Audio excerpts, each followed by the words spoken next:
একজন দর্শক আছেন আপনাকে জহিরুল ইসলাম, আপনি কোথা থেকে, বাংলাদেশ থেকে বলছিলেন মনে হয়? আসসালামু আলাইকুম, আমার শোনা যাচ্ছে? জি জি, শুনতে পাচ্ছি। আপনার প্রশ্ন বা যে মতামত আমি প্লিজ।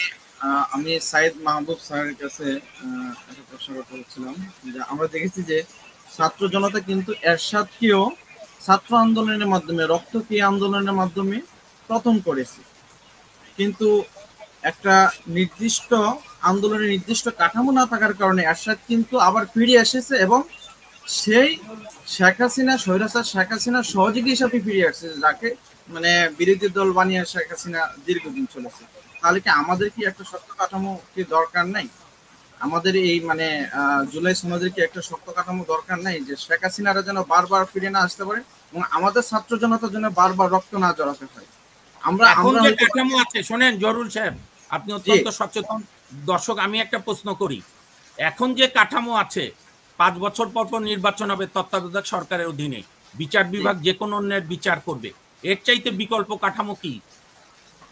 না, আমি এটা বলতেছি না, আমি চাচ্ছি যে ছাত্র আন্দোলনে যে মানে আকাঙ্ক্ষা আমাদের এগুলা যেন ফিরে না আসে। এখন যে কাঠামো আছে সম্পূর্ণটা পরিবর্তন করে। আমি বলবো না যে ইউনূস সরকার একদম মানে দুধে তুলসী পাতা, তার অনেক প্রবলেম আছে, অনেক সমস্যা আছে। যেমন তার একটা অপদার্থ স্বরাষ্ট্র মন্ত্রী, মানে স্বরাষ্ট্র উপদেষ্টা, একটা অপদার্থ স্বরাষ্ট্র উপদেষ্টা আমি বলবো।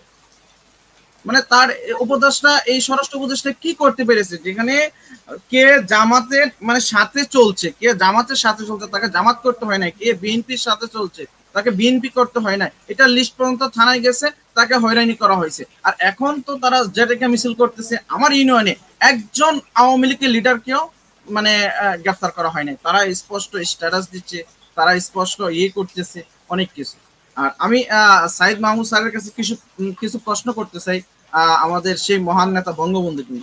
স্যার, 1971 সালে যে পাকিস্তানিরা আত্মসমর্পণ করছে প্রায় 1 লক্ষ, সব মিলিয়ে প্রায় 1 লক্ষ, এই এই লোকগুলা কোথায় গেছে? এই লোকগুলাকে কে ভারতে যাইতে দিয়েছে? আমার এই প্রশ্নটা উত্তর দিবেন। আমরা আরো জানতে চাই যে এই বঙ্গবন্ধু থাকা অবস্থায়, উনি তো মুক্তিযোদ্ধার বিশাল মানে তাহলে উনি থাকা অবস্থায় কেন 30 লক্ষ মানুষ মারা গেছে, কিন্তু আমরা আপনার মুক্তিযুদ্ধ মন্ত্রণালয়ের ওয়েবসাইটটি দেখতে যাই মাত্র 5,000-এর মতো শহীদ পরিবার বাতা হয়। তাহলে বাকি এতগুলা মানুষ গেল কোথায় স্যার? এটা আমরা জানতে চাচ্ছি। আমরা জানতে চাচ্ছি যে জহির রায়হান কোথায় গেছে, কে জহির রায়হানকে কোন কারণে গুম করা হয়েছিল? আমরা জানতে চাচ্ছি শহীদুল্লাহ কায়সারকে কে গুম করা হয়েছিল?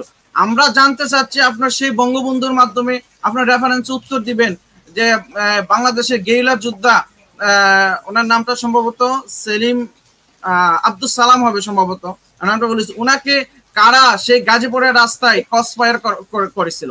আমরা জানতে চাচ্ছি সেই মহান মুক্তিযোদ্ধার রেফারেন্স দিবেন। আমরা তো এগুলো আমাদের জানতে ইচ্ছা করতেছি, কিন্তু আমরা এগুলো কোথাও পাচ্ছি না, আমাদের কোথাও পাচ্ছি না, আমাদের মুক্তিযুদ্ধের ইতিহাসে কোথাও পাচ্ছি না স্যার। এগুলো একটু জানতে চাচ্ছি আপনার কাছে। আপনার সরি আমি ইন্টারফেয়ার করি, আপনার বাপ দাদা আপনাকে বলে নাই, তাদের কাছে জানার চেষ্টা করেন নাই? আমার নাগরিক, আপনার বাপ এবং দাদা পূর্বপুরুষের তো দায়িত্ব ছিল আপনাকে এই সব মুক্তিযোদ্ধাদের সম্পর্কে আপনার বলা, আপনার আশেপাশে প্রতিবেশী মারা গেছে, আপনার রাষ্ট্রে শুনেন, আপনার রাষ্ট্রের কি দায়িত্ব ছিল না? আমার বইয়ে এটা লেখা, আমার ব্যক্তিগত দায়িত্ব। না না, আমার ব্যক্তিগত, আমার বাপ দাদা অনেক কিছু বলেছে। আমার শুনেন, আমার বাপ দাদা শুনেন, আমার বাবা একজন মানে আমার বাবা মুক্তিযোদ্ধার ট্রেনিং অবস্থায় ছিল, ঠিক আছে? আমার বাবা কখনো মুক্তিযোদ্ধার বাতার জন্য লাইন ধরে নাই। আমার বাবা ট্রেনিং অবস্থায়, আমার বাবা কখনো মুক্তিযোদ্ধার বাতার জন্য লাইন ধরে নাই। তার সঙ্গীরা কি আমার বাবা আমার রেজিস্ট্রেশন হয় নাই? শুনেন,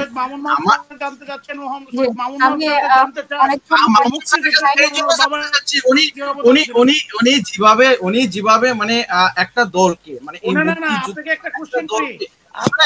আপনার মাধ্যমে একটা কোশ্চেন করি, মামুন মাহবুব সাহেবের ফাদার মুক্তিযুদ্ধের সময় কি করেছে এবং সে গেজেটেড মুক্তিযোদ্ধা কিনা, এবং সেই ব্যাপারে সৈয়দ মামুন মাহবুব সাহেব কি করেছে এবং সেই বর্তমানে শেখ হাসিনা সরকার মামুন সাহেব ইতিহাস। আমি যে প্রশ্ন করেছি আপনি বলেন, আমার উত্তরটা দেন। আমার তো এক লক্ষ মানুষ, আপনি শুনেন জরুল সাহেব প্রশ্ন করেছে, আপনার প্রশ্নের কথা আমরাও দিচ্ছি। আমি তো আপনাকে প্রশ্ন করছি। হ্যাঁ, আমি প্রশ্ন করছি, আশরাফ ভাই, আপনার বঙ্গবন্ধুর কথা শুনে গায়ে এত ফসকা পড়লো কেন? আমি তো আপনার বঙ্গবন্ধুকে এত মানে ইয়ে করিনি, আমি তো আপনাকে প্রশ্ন করছি, আপনি উত্তর দেন। আপনি প্রশ্ন করছেন, উত্তর দেন। আপনার বঙ্গবন্ধু এই কাজটা করলো কেন? উত্তর দিচ্ছি কি অনেক কাজটা করছে? পৃথিবীর কোন বীর মানে কোন বিজয়ী দল যে বলে নাই এই যে আমি আমার এটা হারিয়েছে এটা হারিয়েছে, বিজয়ী দল তার বিজয়ীর মতো মানে কি আপনি বাঁচতে শেখায়। আপনি তো ঠিক আছে, আমাদের বিজয়ী দল আরে আপনি কি শুধু জানতে চান বলেন না। আমি তো বললাম আমার প্রশ্ন, এক লক্ষ যে পাকিস্তানি আত্মসমর্পণ করছে তাদেরকে কিসের আওতায় ভারত স্থানান্তর করছে শেখ মুজিবুর রহমান? আমি জানতে চাচ্ছি। হ্যাঁ, বলেন, ধরে শুনবেন। ধন্যবাদ মামুন ভাই, বলবেন